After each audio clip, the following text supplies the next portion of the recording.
Mesdames et Messieurs les journalistes, en ma qualité de membre du bureau de l'Assemblée nationale, chargé de suivre le dossier de l'Assemblée nationale au Conseil d'État, je suis chargé par le bureau de faire une mise au point sur l'état de la question.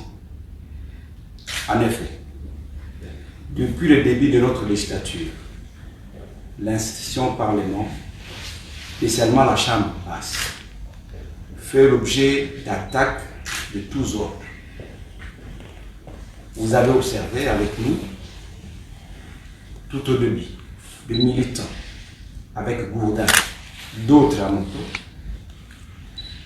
appartenant à une obédience bien connue, ont attaqué le Parlement sans motif et ont violé l'enceinte du Parlement, porté de coups sur les députés et vandalisé les bâtiments et les matériels à 2 reprises. Vous avez aussi observé l'ignition de certains parquets et cours dans les actes de fonctionnement normal de l'Assemblée nationale, en méconnaissance de la Constitution et des lois de la République.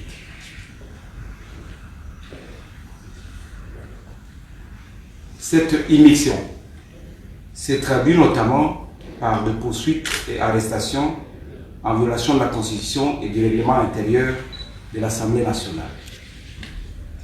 Nous avons observé même des demandes incongrues d'élever des humilités.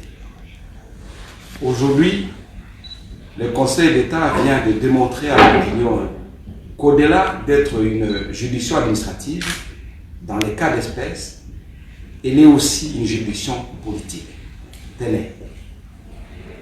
Alors qu'elle est incompétente pour statuer sur les actes législatifs et les actes d'assemblée, saisie en date du 9 juin 2020 en matière de référé liberté, elle décide de toute urgence d'assiéger les 10 juin et de rendre sa décision dictée à l'avance le même jour. Comment se passe le processus? Signifié le 9 juin 2020 au soir pour l'audience du 10 juin 2020. Par déférence au Conseil d'État, l'Assemblée nationale s'est fait représenter par ses avocats qui soulèvent des exceptions liées au droit de la défense, notamment la remise, l'incompétence, etc. Le juge passe outre et ordonne aux avocats de plaider. Dans l'entretemps, le requérant, bien connu, a élu domicile ce même jour dans le bureau des responsables du Conseil d'État. D'autres sources renseignent que la décision est déjà rédigée et préparée. Les avocats de l'Assemblée nationale sont contraints de plaider. L'audience se termine autour de 17 heures.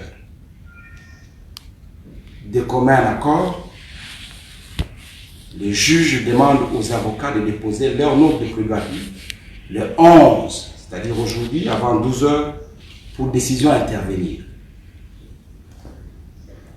Le même jour, donc hier, à 20 heures, alors que le personnel du Conseil d'État ainsi que les magistrats étaient retournés à leur domicile, ils sont rappelés pour prononcer la décision. Il est 21 heures passées. Le Conseil d'État ordonne la suspension du calendrier d'élection du premier vice-président de l'Assemblée nationale, alors que le calendrier était en cours d'exécution. La candidature de notre collègue Nseya Patricia était déjà reçue, publiée, et la campagne terminée en attendant le vote à intervenir demain, vendredi, le 12 juin 2020.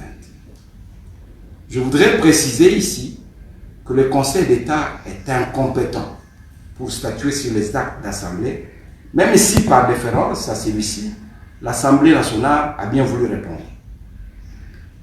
Cette décision est inique, irrégulière, inconstitutionnelle, en ce qu'elle a violé le droit de la défense garanti par la Constitution et même la loi portant organisation et fonctionnement des juridictions administratives.